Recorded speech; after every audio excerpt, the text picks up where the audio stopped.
Hello and welcome again. Today we're continuing our talks. Last time we talked about Henry VIII and his great matter. And today what I want to continue is to talk about really the end of his reign, literally the very end of it, and what happens and what we call mid-Tudor developments.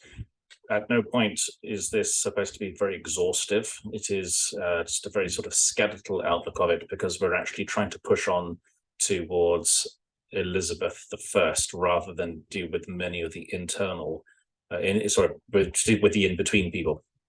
But it is still important to get some of it, because it does inform some of the reasons why Elizabeth went down the route that she went down. So Henry VIII on the 26th of December 1547. He summons a few of his closest advisors, William Paget, his private secretary, Edward Seymour, the Earl of Hertford, who is the first Duke of Somerset, and a couple of others, and he leaves the crown to his children in this order. And he starts off with Edward, his son, which is then followed by Mary, his firstborn, and then lastly Elizabeth. And then 2 days later, he dies on the 28th of December, 1547. Now, there are some questions about the will. There is a possibility that Henry changed the will, and that the Privy Council shifted towards a Protestant position, with the Conservatives pushed out people like Stephen Gardiner and Thomas Howard, the Duke of Norfolk, who was later on accused of treason. That's one option. So the will is possibly manipulated in that way. Another way is, another view is that Gardiner was pushed out all by himself for non-religious reasons. Norfolk wasn't particularly religious, and so there is no need to sort of appeal to religious reasons as to why these people lost their positions. Once Henry was dead, regardless of this, once Henry is dead, the executors of his will meet, and a clause is drafted which gives the council full power and authority to take action. And it also rewards the council members with lands and positions and peerages. And the Earl of Hertford, Edward Seymour, assumes the protector, or the position of protector, of Edward VI. Now, in Edward's coronation,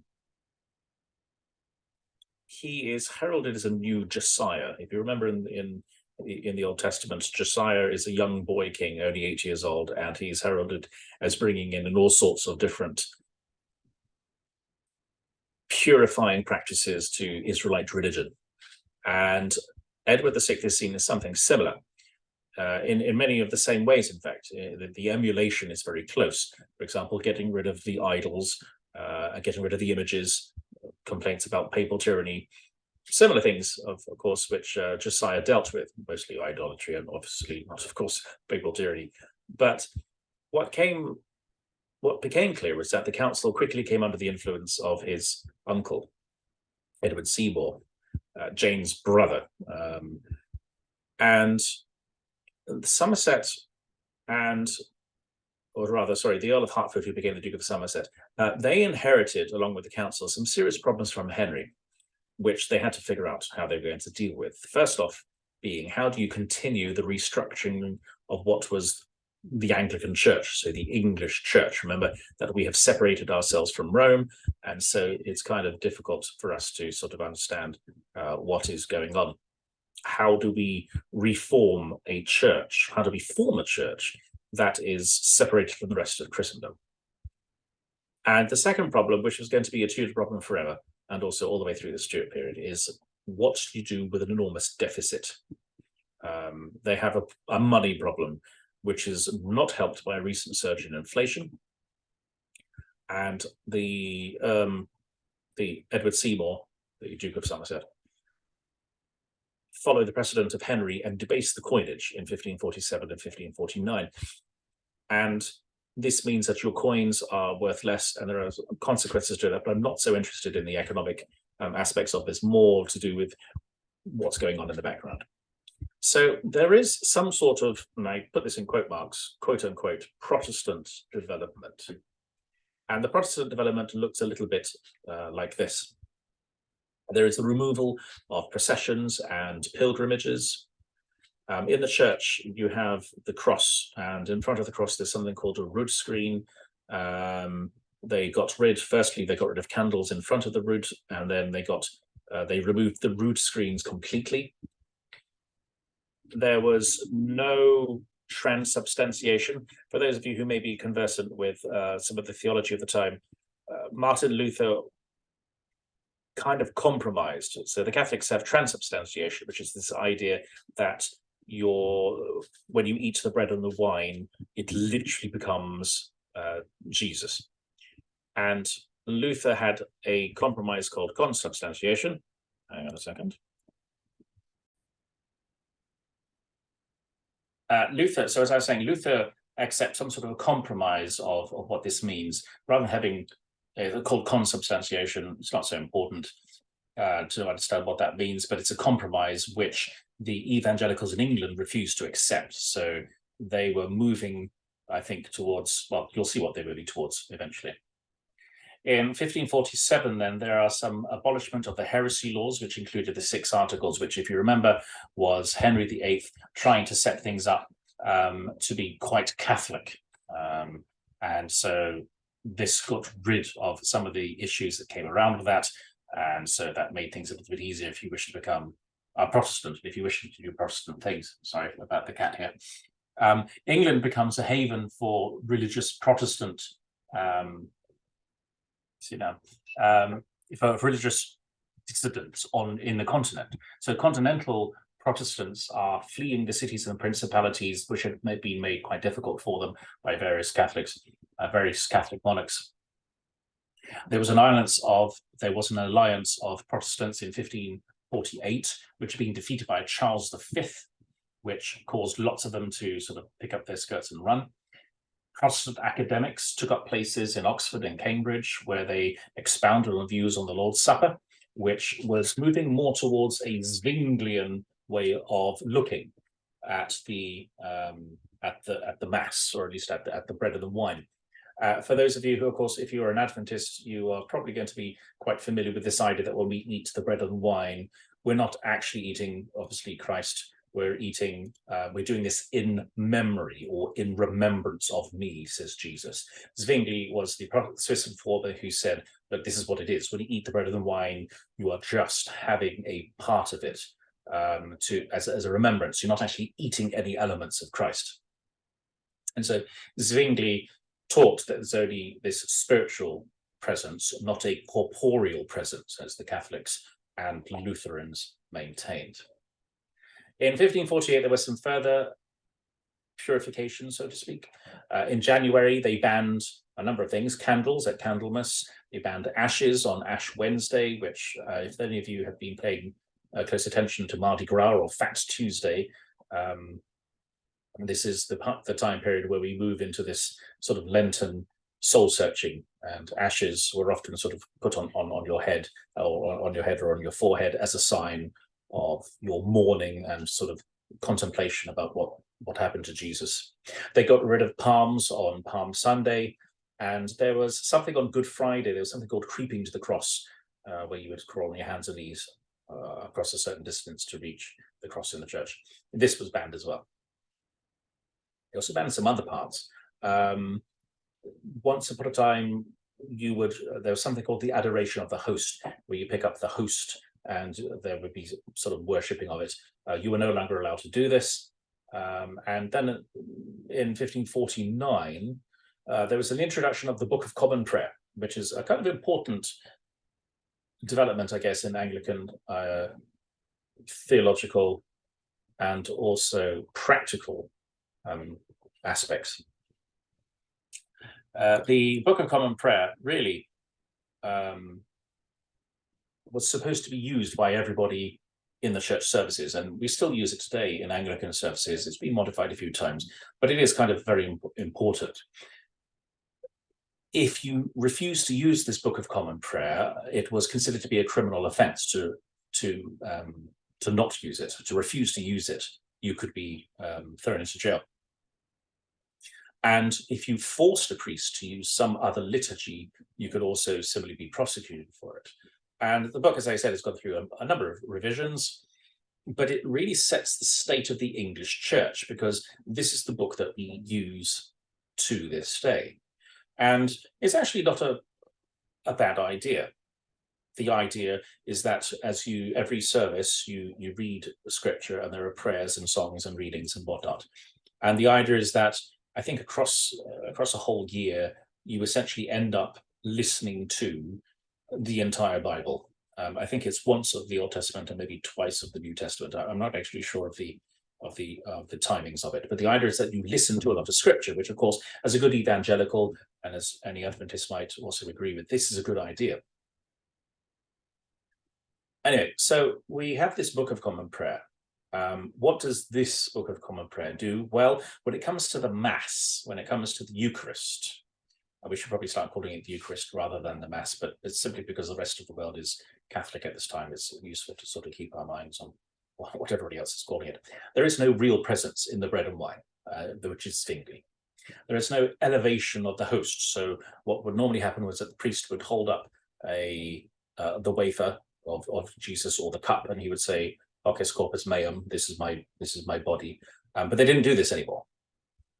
And the way that they phrased everything, which was very clever, is that you could still read a Catholic interpretation into it if you wanted to. It's all done in English rather than Latin, which of course is tantamount to heresy to some Catholics. But what was actually being said in it was you could accept it as a Catholic. And while some things wouldn't be maybe to your liking, so the host is not elevated, and the sacrament is given to the laity, it's not just the priests who are eating it on your behalf, at least theologically speaking, you could kind of gloss over some of these problems and get away with it. So that's what the Book of Common Prayer does. It alters the Mass. It introduces a new liturgical calendar as well. Most days, and some of you who may come from more Catholic countries may have an idea about something called Saints' Days. The evangelicals got rid of non-testamental saint days. In other words, there are many different saints from all over the world, and England has many different sort of individual, what would we call them, local saints. And days were sort of allocated to saints like this. And the reformers got rid of everything that wasn't in the New Testament. So you can have saints, but they have to be New Testament saints. So they introduced a new liturgical calendar. They had the number of daily services that used to be there, and there were quite a number of services you could go to on any normal day, was reduced to matins and evensong. And the congregation, the services that you went to were quite simple. Everything, as I said earlier, was done in English. The prayers and the readings were all done in English. There's no Latin, because the point about the Reformation, amongst many other things, was that the people should understand what's going on. And of course, if you're doing it in Latin, nobody knows what you're talking about, so it doesn't help.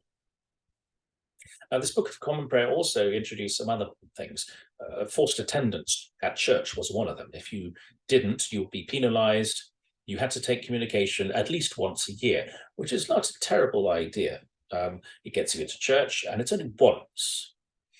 And of course, if you're thinking of this as a very strong Catholic who suddenly has to deal with what looks like a very Protestant-leaning change in everything, you only have to do it once a year, and that's not much. So that's not a bad idea. There were some changes in the rites of baptism and ordination. Children had to repeat the catechism while they were being confirmed. So in other words, you were supposed to know the equivalent of the 28 fundamentals, for example, for the Anglicans. You'd have to be able to repeat the answer to certain questions and say certain things while you're being confirmed. So you actually had to know something. You couldn't just be baptized blindly without really understanding what was going on, at least when it came to ordination. Sorry, when it came to baptism. When it comes to ordination, there was no reference to priests offering sacrifices to the living and the dead, which of course is this idea of purgatory, which the Protestants were not very hot on. And so you did not offer a mass, you did not offer any services for dead people. It was only for the living. So the Book of Common Prayer, very important, quite quite far-reaching in some ways, quite conservative in others, but it prompted a rebellion, both in Cornwall and Devon, which are sort of the far west of England. And there's another rebellion up in Norfolk, which is sort of kind of northish London, quite a way north of London, called Kett's Rebellion. And there are a number of these rebellions were put down, generally speaking. And the Earl of Warwick, and the Duke, who was soon to become the Duke of Northumberland, was given authority to put these things down. And when he did that, he turned against Somerset, the Duke of Somerset. And with the acquiescence of most of the council members, Northumberland was then placed in charge. Now, in 1549, so the Book of Common Prayer, all of this takes place. They also allowed priests to marry, which, of course, if you remember, had started to change a little bit while Henry had been in charge. Then they changed everything. Now priests could marry once again, which, of course, is quite nice if you're a priest. In 1550, there were some more changes. Evangelicals replaced the Conservatives in the House of Lords, so if you like, our second upper chamber in Parliament. And there were changes in the church structuring. If you think most Protestant churches, we don't really have much, I guess, paraphernalia that goes on. But in a Catholic church, you have an altar at the front, a stone altar where the Mass took place, because a Mass is a sacrifice after all. These were removed and replaced with communion tables, which of course now means everybody gets to take part in the services. In 1552, we have the second Book of Common Prayer, and Mass is now described as the Lord's Supper or Holy Communion. It's no longer called Mass, which removes any sort of Catholic ideas away from it. And the table, rather than being stuck at the very end of the church, away from yes, it is away from everybody. It's brought into the chancel, which is further up closer inside the church, to emphasize the communality of it. So this is not just something for priests. This is something for everybody, because we are the priesthood of all believers. The priest used to celebrate things with his back to the congregation. The priest would face east, and his back would be to the congregation, and then he would sort of do all the bits and bobs with the Mass. Now it changed. Now he stood in the north, so everybody could see what he was doing. In other words, this is a communal event. It's not just a thing. It's not just for priests. It's for everybody. And the wafers that we used to have, which was the host, which are still used to this day, they in the Anglican Church are turned to bread, to remove any connection with sort of Catholic theology. So these are some developments that take place. And then the Reformation in England begins to fall into some trouble. First of all, there are some problems with John Dudley, who is the Earl of Northumberland, which are political in nature, but mostly about money. Some of the councillors wanted to strip the church, which, if you remember, has already been stripped a couple of times by Henry VIII before that, because of its money.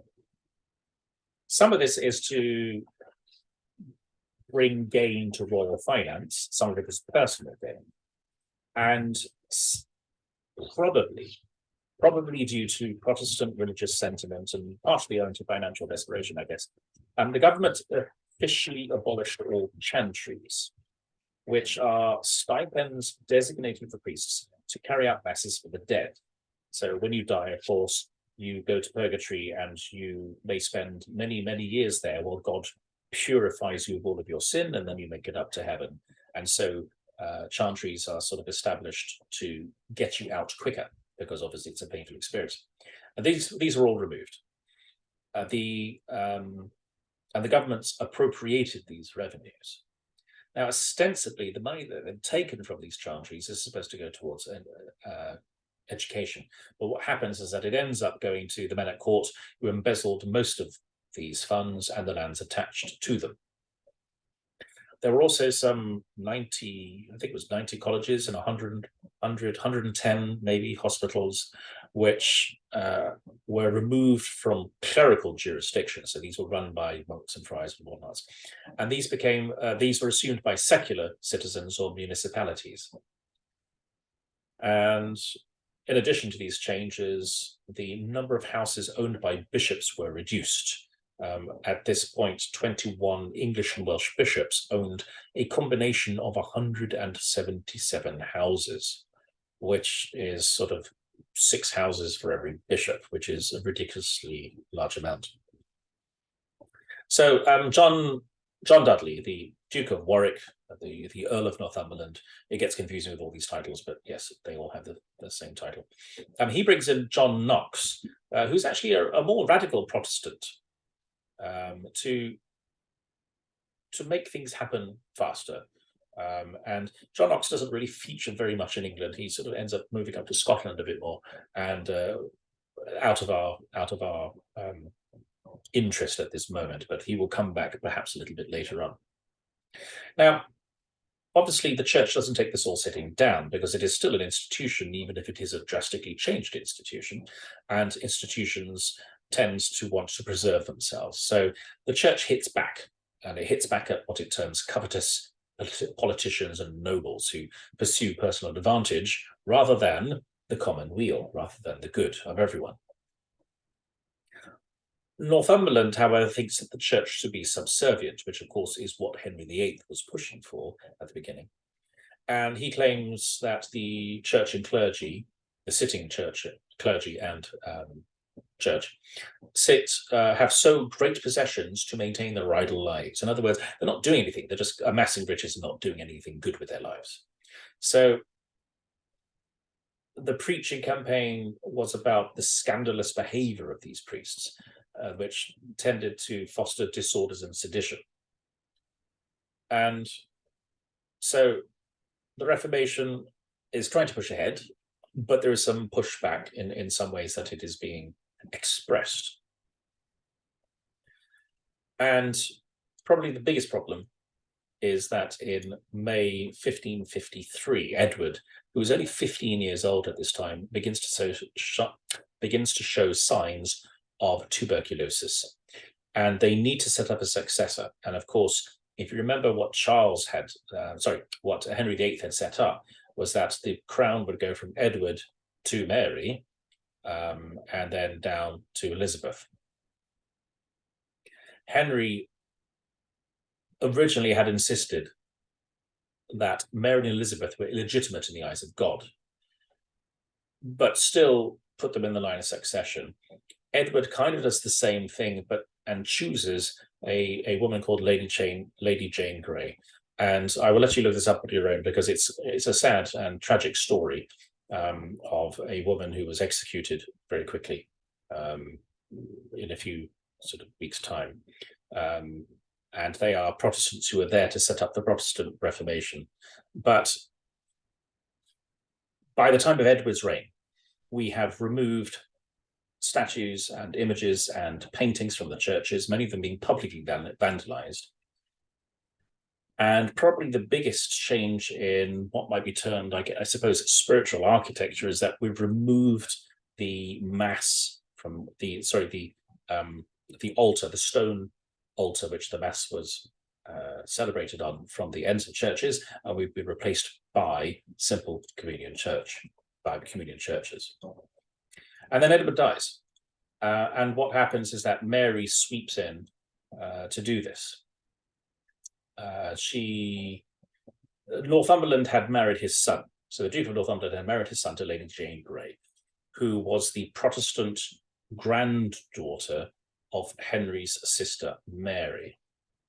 And the problem was, this was perhaps too much of an innovation for many conservative nobility. They were not willing to accept a new dynastic line proposed by Northumberland, when we had Henry VIII giving us a perfectly good one to begin with.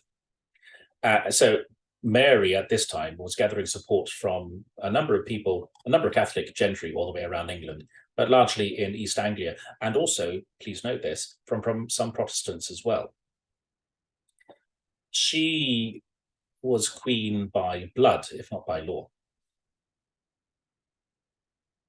And she, in the process, was very careful about the religious statements that she made.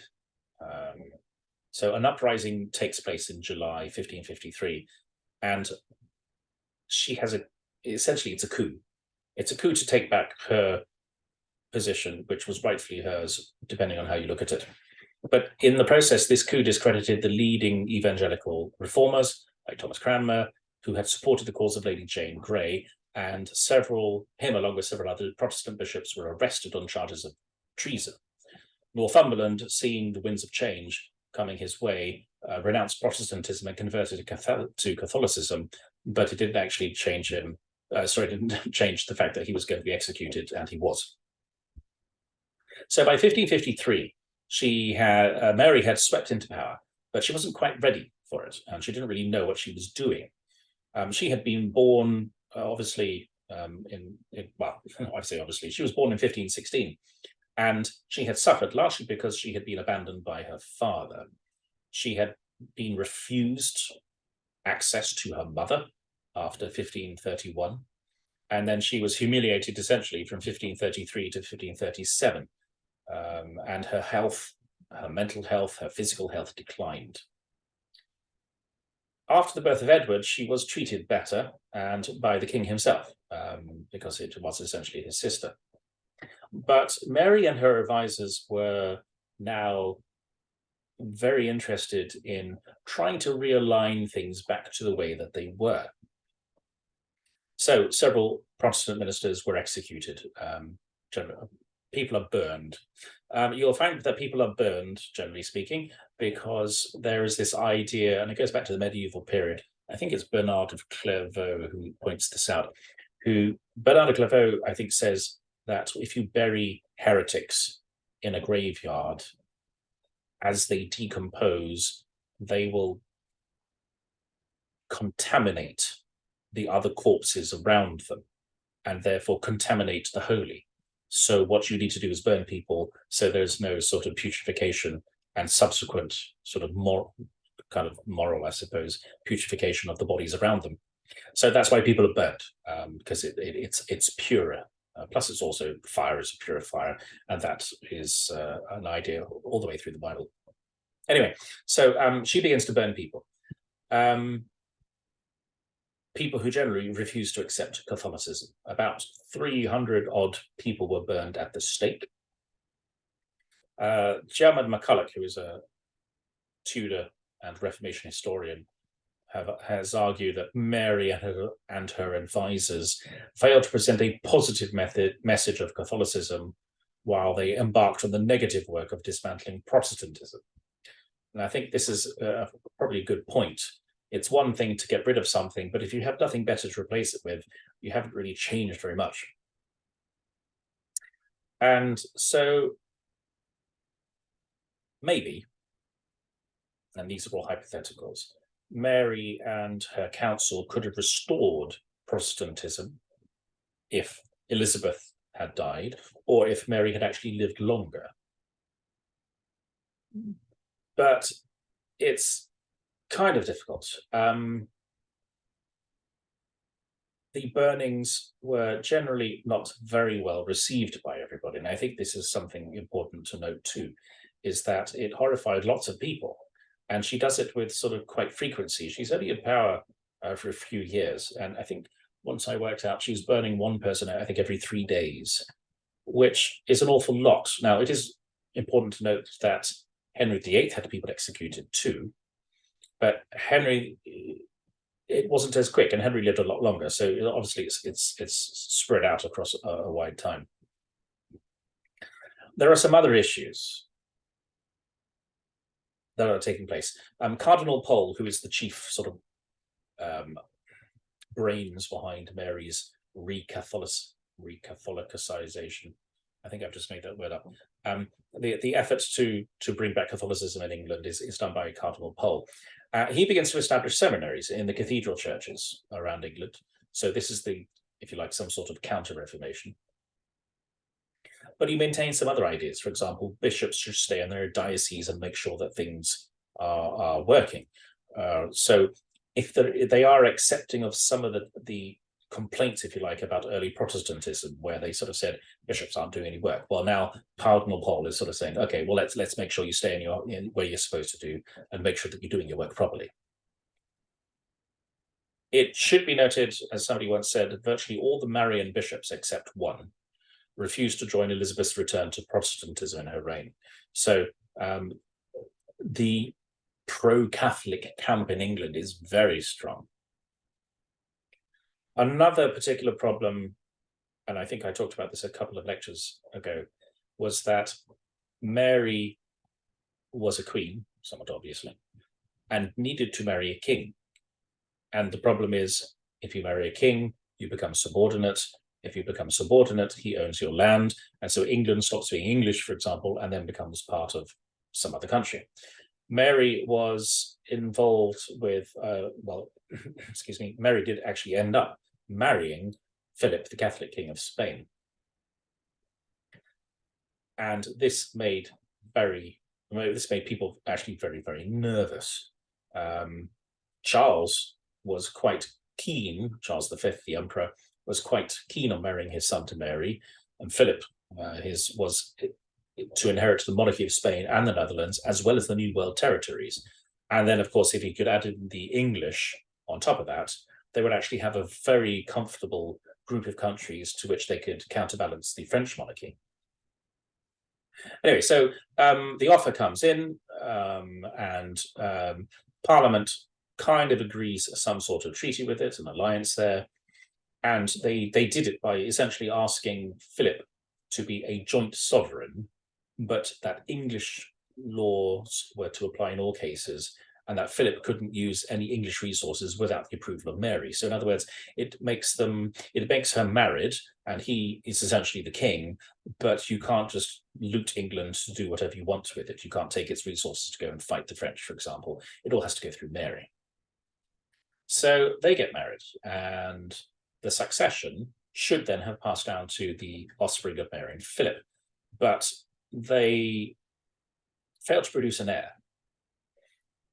at all. Mary, as far as I've read, and I maybe don't quote me on this territory here, but Mary gets to the point where she begins to have a phantom pregnancy. In other words, she believes that she's pregnant, and she actually doesn't. She isn't, sorry. But she goes through the whole process of thinking that she is. There is something obviously mental going on in her head, and I don't know why or what it is, but it's obviously not doing well for her. So anyway, they get married. There is no heir. And while the treaty of the marriage is sort of very useful and very amenable to the English people were generally against it, largely for the sake of, they don't like foreigners owning the land. There were a couple of what we call them, rebellions against this, which were put down. The largest one was probably led by Sir Thomas Wyatt, who had organized a group of about 2,500 men in there. They headed towards London. The Duke of Norfolk went out to meet Wyatt and changed sides and joined the rebels and headed towards London. So this was turning into a big sort of fight. But they couldn't, when they got to London, Wyatt and his men were unable to enter the city because everybody was quite supportive of the Queen. So they sued for peace, and in the process got themselves killed. So a number of them were killed. John Wyatt was killed. Lady Jane Grey was killed. Elizabeth was probably not involved.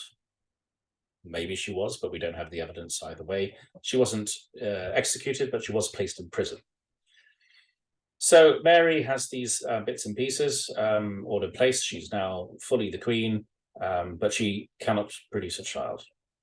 And in November of 1554, the year that they're married, Mary begins to claim she's pregnant. By July 1555, it's very clear that she's not. And in her will, written in March 1558, Mary again thought that she was pregnant and said that her heir was to receive the crown. And then later on in the year, she had to admit that there was nobody coming along at all. And so, according to the Succession Act and Henry's last will, Elizabeth was to succeed her half-sister, which she did, as Mary dies in 1558, and then we move to Elizabeth. So what I'm going to do is we'll stop there. And that sort of fills in the middle Tudor bits, and then we'll get to Elizabeth, and that will tell us a little bit more about the future of the Tudor state and the future of the Anglican Church.